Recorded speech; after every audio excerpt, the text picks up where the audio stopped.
They've stolen billions, exposed governments, and turned keyboards into weapons. These aren't just hackers. They're some of the most dangerous individuals in the digital world, and the hunt to catch them has involved elite intelligence agencies, global manhunts, and years of pursuit.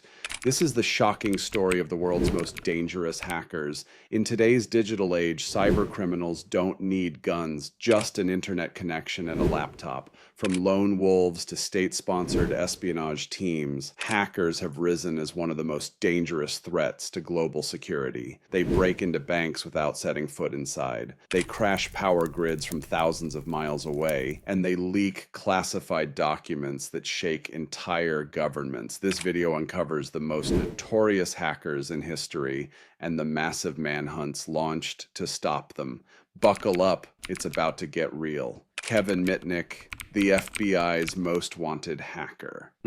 Kevin Mitnick was once considered the most dangerous hacker in the world, not because he stole money, but because of the sheer scale and cleverness of his intrusions. During the 1980s and early 90s, he infiltrated some of the most secure systems in the world, including those of IBM, Motorola, Nokia, and even the Pentagon. What made Mitnick truly dangerous was his use of social engineering, manipulating people into giving up passwords and access. He famously cloned cell phones, monitored FBI agents, and stayed one step ahead for years.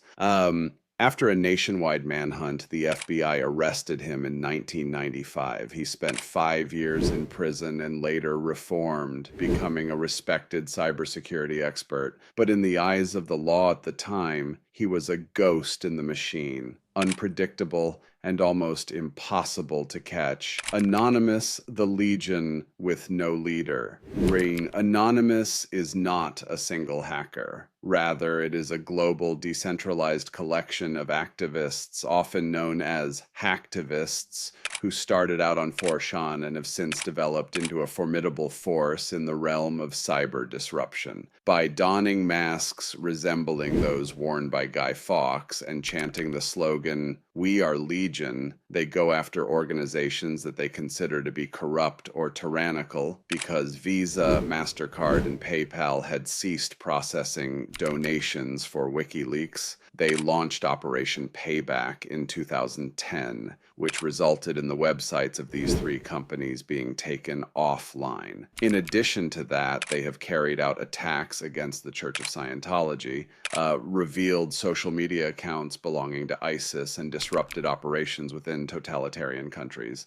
In the absence of a centralized leadership structure, law enforcement agencies have a tough time completely dismantling the association. Some members of Anonymous have been arrested, but the group continues to emerge with new causes, new targets, and the same uncompromising digital firepower regardless of the circumstances. Albert Gonzalez, the retail hacker who stole 170 million cards. Albert Gonzalez was a mastermind of financial cybercrime. Between 2005 and 2007, he led a gang that hacked into retail chains and stole over 170 million credit and debit card numbers, the biggest credit card theft operation in U.S. history.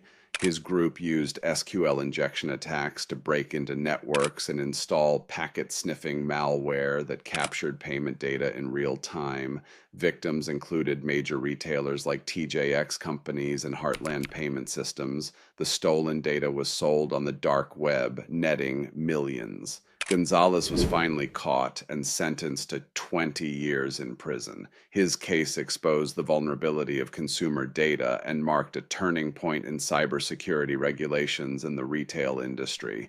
Lazarus Group, North Korea's cyber army Lazarus Group, is not your average hacker collective. It is believed to be directly operated by the North Korean government. Their goal? Cyber sabotage, espionage, and financial theft to fund the regime. In 2014, they made headlines with the Sony Pictures hack, leaking emails, employee data, and unreleased films in retaliation for a movie mocking Kim Jong-un. But that was just the beginning. In 2016, they tried to steal $1 billion from the Bangladesh bank through the SWIFT network. and succeeded in transferring $81 million before being caught. In 2017, they launched WannaCry, a ransomware worm that affected over 200,000 computers across 150 countries. Lazarus is still active today, continuously evolving its tactics and targeting global financial and infrastructure systems, making them one of the most dangerous state-sponsored hacker groups in the world. Adrian Lamo, the hacker who turned in a whistleblower. The New York Times, Microsoft, and Yahoo were among the companies that Adrian Lamo acquired notoriety for hacking into their systems. He did this from public libraries and internet cafes most of the time. Known as the homeless hacker, Lamo's intrusions were more concerned with revealing vulnerabilities in security than they were with making a profit. But the event that truly made news was when he reported Chelsea Manning, an intelligence analyst for the United States Army, for leaking confidential documents to WikiLeaks or other websites. The decision that Lamo made caused a rift within the hacker community. While some members lauded his patriotism, others regarded it as a betrayal. However, his legacy continues to be controversial and complicated, even though he passed away in 2018 under unknown circumstances. Guccifer 2.0. The phantom behind political chaos. A person with the name Guccifer 2.0 made an appearance on the internet during the presidential election in the United States of America in 2016, claiming to be responsible for hacking the Democratic National Committee, DNC. In the course of causing disruption to the political process and fueling controversy, he leaked thousands of emails. After originally posing as a solitary Romanian hacker, investigations conducted by the United States intelligence community eventually established a connection between Guccifer 2.0 and the GRU military intelligence agency of Russia. It is generally agreed upon that the cyber attack is an act of digital warfare to influence democracy on a worldwide scale. It is nevertheless a symbol of how hackers can now influence elections all around the world, despite the fact that efforts have been made to identify the persons who were behind the Guccifer 2.0 operation. Gary McKinnon, the UFO hacker. Gary McKinnon, a British systems administrator, pulled off one of the boldest hacks in history, targeting 97 US military and NASA computers between 2001 and 2002. McKinnon claimed he was searching for evidence of UFOs and free energy technology, but his intrusions caused significant disruption to the US military's operations. The U.S. called it the biggest military computer hack of all time and sought his extradition.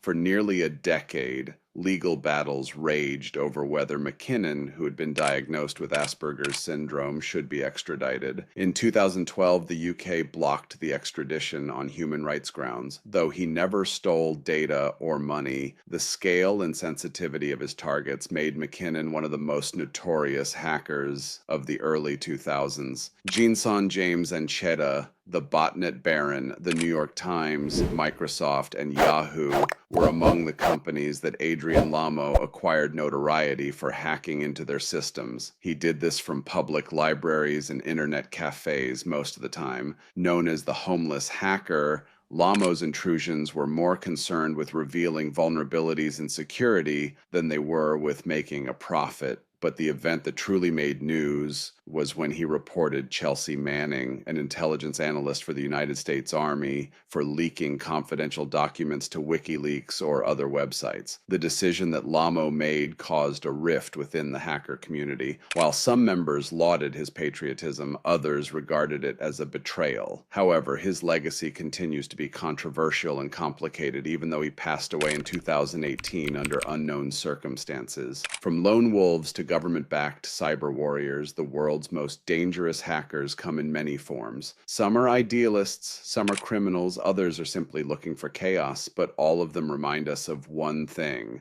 In the digital age, the keyboard is mightier than the sword, and while law enforcement agencies across the world continue their relentless hunt, the war in cyberspace is far from over, because for every hacker caught another one rises in the shadows. Don't forget to subscribe for more deep dives into the world of technology, crime, and digital warfare. Hit that bell icon, and we'll see you in the next one. Thanks for watching. Stay safe and stay aware.